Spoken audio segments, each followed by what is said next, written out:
എന്തായാലും ഇദ്ദേഹം സുരേഷ് ഗോപി വിളിച്ചപ്പോൾ ആ സ്പീക്കറിലിട്ട് മാധ്യമപ്രവർത്തകരെ കേൾപ്പിച്ചത് ഒട്ടും ശരിയായില്ല. അത് ആണ് തന്നെയാണ്, പെണ്ണ് തന്നെയാണ്. പെണ്ണ് കളിക്കുന്നതിലാണ് ഏറ്റവും കൂടുതൽ ഭംഗി എന്നാണ് ഞാൻ വിശ്വസിക്കുന്നത്. ഈ കലയെ സംബന്ധിച്ച് കറുപ്പും വെളുപ്പിന് യാതൊരു സ്ഥാനവുമില്ല. അപ്പം ഇതിൻ്റെ പിന്നിൽ ഒരു പ്രത്യേക അജണ്ടയുണ്ട്. ആരുടെയോ പ്രേരണയാൽ ഇത് ചെയ്തു അല്ലെങ്കിൽ ചെയ്യപ്പെട്ടു. ഞാൻ ഒരു ലോകം അറിയപ്പെടുന്ന വലിയ കലാകാരനല്ലെങ്കിലും ഭജനപ്പാട്ടുകളും ഒക്കെ പാടി നെയ്യാറ്റിൻകര ശ്രീകൃഷ്ണസ്വാമി ക്ഷേത്രത്തിൽ ഏകദേശം 10 വർഷം ആകാൻ പോകുന്നു. പിന്നെ സത്യഭാമ ടീച്ചർ പറയുകയാണെങ്കിൽ ഈ കഴിഞ്ഞ ഗണേശോത്സവത്തിൽ തിരുവനന്തപുരത്ത് ഒരു പ്രോഗ്രാം ഉണ്ടായിരുന്നു. അതിൽ ഞാനായിരുന്നു ഗണേശസ്തുതി പാടിയത്. ആ സമയത്ത് സത്യഭാമ ടീച്ചർ എൻ്റെ അടുത്തുണ്ടായിരുന്നു. ഞാൻ കരോക്കെയാണ് പാടിയത്. ആ സമയത്ത് സത്യഭാമ ടീച്ചർ അവിടെ ഉണ്ടായിരുന്നു. അവിടെ വെച്ചാണ് ഞാൻ ടീച്ചർ ആദ്യമായിട്ട് കാണുന്നത്. ടീച്ചർ പറഞ്ഞതിൽ അപാകത ഉണ്ടെന്ന് എനിക്ക് തോന്നണില്ല.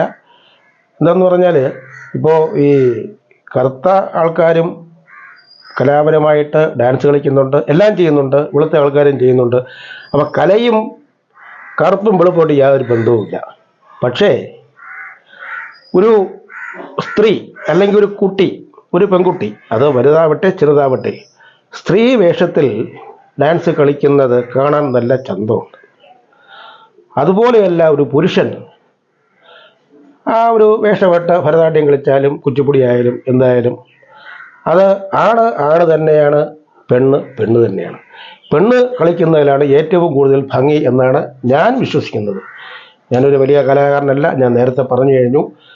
ഈ കലയെ സംബന്ധിച്ച് കറുപ്പും വെളുപ്പിന് യാതൊരു സ്ഥാനവുമില്ല. മനസ്സ് വെളുത്തതായിരിക്കണം, ആള് കറുത്താലും. പിന്നെ ഈ ഭരതനാട്യാലും ശരി, മോഹിനിയാട്ടാലും ശരി, പെൺകുട്ടികൾ കളിക്കുന്നതിനാണ് ഏറ്റവും വലിയ ഭംഗി എന്നുള്ള അഭിപ്രായമാണ് എനിക്കുള്ളത്. ചുരുക്കി പറഞ്ഞാൽ ഈ ഒരു സംഭവത്തോടു കൂടി കലാഭവൻ മണിയുടെ അനിയൻ ഒരു നർത്തകനാണെന്ന് ലോകം മൊത്തം അറിഞ്ഞു. അതല്ലേ അതിൻ്റെ ഒരു ശരി? അതിലേക്ക് വേണ്ടിയാണോ ഈ ഒരു ഇത് കൊണ്ടുവന്നത് എന്ന് എനിക്കറിയില്ല. അതിന് മുമ്പേയും കലാഭവൻ മണിയുടെ അനുജനെ അറിയാവുന്നവർക്കറിയാം, എനിക്കറിയാമായിരുന്നു. കാരണം കലാഭവൻ മണിയുടെ മരണശേഷം അദ്ദേഹത്തിന് കുറേ അവസരങ്ങളൊക്കെ ഇല്ലാതെയായി. ഡാൻസുകാരനാണെന്നുള്ളത് ഇപ്പോൾ കുറേ കാലം കൊണ്ടാണ് മനസ്സിലായത്. എന്നാലും സിനിമാ മേഖലയിൽ നിന്നും അദ്ദേഹത്തെ തഴഞ്ഞു എന്ന് പറയപ്പെടുന്നു. ശ്രീമാൻ സുരേഷ് ഗോപി ഒരു അവസരം കൊടുക്കാമെന്ന് പറഞ്ഞു, അദ്ദേഹത്തിൻ്റെ കുടുംബക്ഷേത്രത്തിൽ പ്രോഗ്രാം കൊടുക്കാമെന്ന് പറഞ്ഞു. അത് എന്തായാലും ഇദ്ദേഹം സുരേഷ് ഗോപി വിളിച്ചപ്പോൾ ആ സ്പീക്കറിലിട്ട് മാധ്യമപ്രവർത്തകരെ കേൾപ്പിച്ചത് ഒട്ടും ശരിയായില്ല. അത് ശരിയായ ഒരു നടപടിയല്ല. അത് ഒന്ന്. രണ്ടാമത് ആദ്യം പോകാമെന്ന് പറഞ്ഞു, അതിനുശേഷം പറഞ്ഞു അന്ന് എനിക്ക് വേറെ പ്രോഗ്രാം ഉണ്ട് പോകാൻ. അപ്പോൾ ഇതിൻ്റെ പിന്നിൽ ഒരു പ്രത്യേക അജണ്ടയുണ്ട്. ഒന്നാമത് ഇലക്ഷൻ സമയത്തിൽ ആരുടെയോ പ്രേരണയാൽ ഇത് ചെയ്തു അല്ലെങ്കിൽ ചെയ്യപ്പെട്ടു, ആരെയോ കരിവാരി തേക്കാൻ വേണ്ടി ഇത് ചെയ്തു എന്നാണ് ഞാൻ വിശ്വസിക്കുന്നത്. നമ്മളൊരു ക്ഷേത്രത്തിൽ പോയി ഒരു പ്രോഗ്രാം ചോദിച്ചാൽ എല്ലാം സമർപ്പയാമി എന്നാണ് പറയുന്നത്. അതുകൊണ്ട് നമുക്ക് പ്രോഗ്രാം കിട്ടാറില്ല. ആ സ്ഥാനത്താണ് സുരേഷ് ഗോപി സാറ് അദ്ദേഹത്തിൻ്റെ കുടുംബക്ഷേത്രത്തിൽ ഒരു പ്രോഗ്രാം, ഒരു ഡാൻസ് ചെയ്യാൻ വേണ്ടി അവസരം കൊടുത്തത്. അത് കയ്യിൽ വന്ന ഭാഗ്യത്തിനെ ബഹുമാനപ്പെട്ട RLV രാമകൃഷ്ണൻ അത് തട്ടിത്തെറിപ്പിക്കുകയാണ് ചെയ്തത്. കലയോട് കാണിച്ച ഒരു അനാദരവാണ്. സ്വയം ചെറുതാവുകയാണ്, കലയിൽ സ്വയം ചെറുതാവുകയാണ് ചെയ്തത്. ആരും വലിയവരല്ല, ആരും ചെറിയവരുമില്ല. കലയിൽ ജാതിയില്ല, മതമില്ല. സംഗീതം വിശ്വവ്യാപിയാണ്. സംഗീതമാണ് ഈശ്വരൻ.